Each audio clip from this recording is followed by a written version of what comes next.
TradeGATEHub.com. Big story of the day is cable taking out the 123 level was rejected, but no follow through yesterday. And I've been talking about over 123. We're going to have some type of blow off move. That's definitely happening. If you really want to get real bullish, you just count from 118.5 to 23, which would be about 4.5, gives you 27.5 as a possible target. We're in this capitulation phase in the dollar, making new lows, diverging. So, we're in this final stage. Maybe there's another 150 points or so, a shade under par ought to cause some panic in the dollar, euro as well. 111 is starting to look like a possibility with us taking out this recent high. Although when you look at it, we are not getting good confirmation on it. That's why euro pound is continuing to head lower. So also we had wild action on the BOJ. Talked about the BOJ and the US dollar yen didn't have a great RSI pattern. Maybe we have another big fig to the downside, but as you can tell here on the 4-hour, we won't confirm. So I think we're getting closer and closer to an inflection point.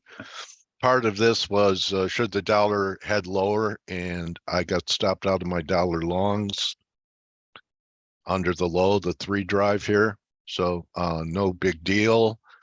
Next, but along with that, I said that the metals, especially silver holding this 2380, that's what I showed on yesterday's video, cleaner on this 2-hour chart at 2380, that will blow through the double top at 24.5, and that there'll be a better shorting opportunity. Maybe we go 25.50. Gold still looking good, heading up to new highs. Maybe there's another $50 or so. And thankfully, we took profits on this 3 drive to a top formation in platinum, because platinum is smoking today, up $34, and new highs look like a layup to me. So with all of this dollar weakness and commodity strength, really not much action in the S&Ps here. They really should have had more upside, even though we're at major resistance. The fact that the dollar is tanking, weak dollar, weak yields. Here's the yields on the 10-year, actually collapsing. Although I think this may be headed towards an inflection point too. I don't think you get a dollar rally until we bottom in the 10-year yield, and looks like maybe it's going to be about 320. So we're getting closer and closer to these inflection points.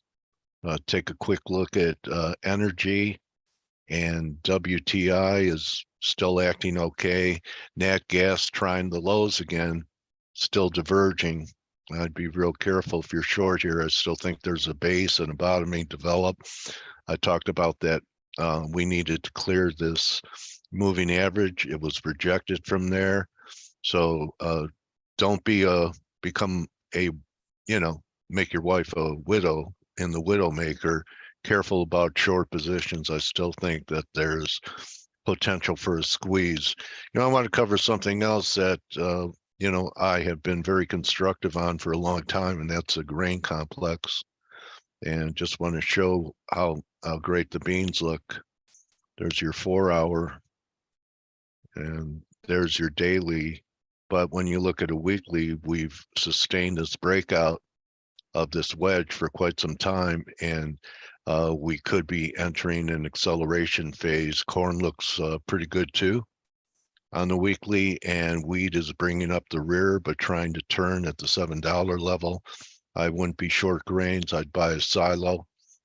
And just want to cover what's happening here in Aussie.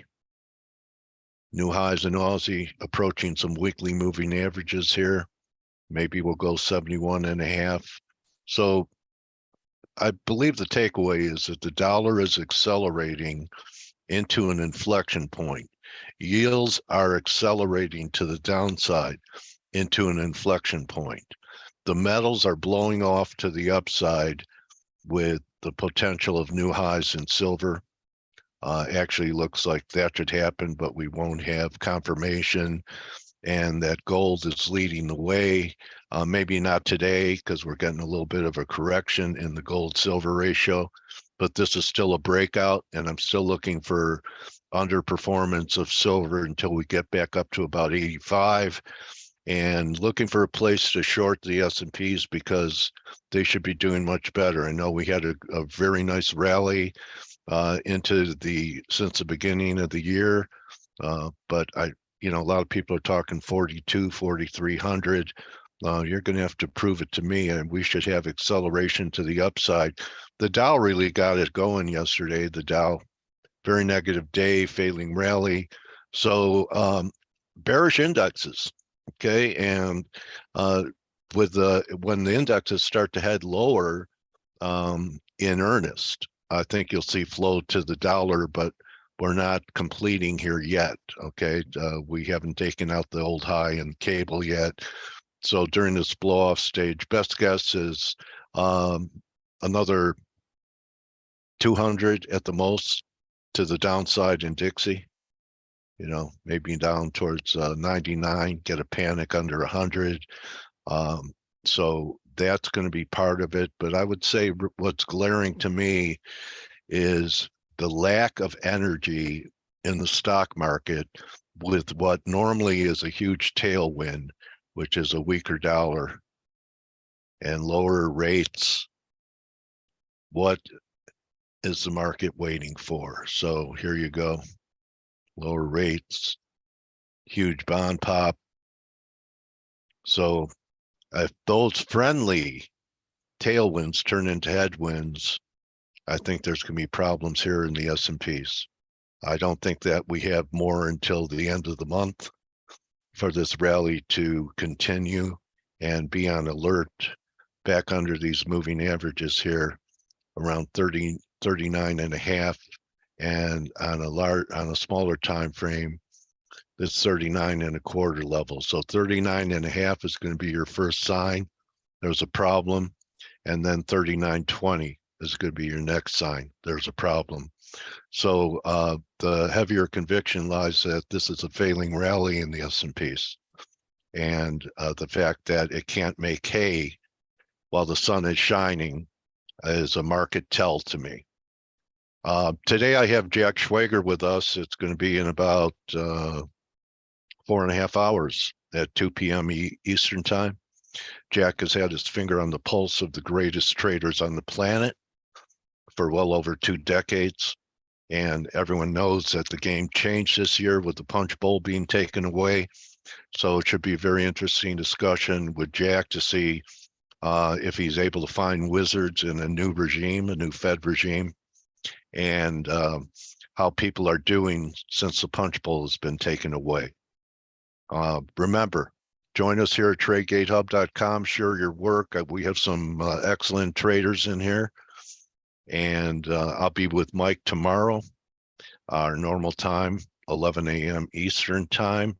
And check out TradeView Markets and compare your broker spreads to TradeViews.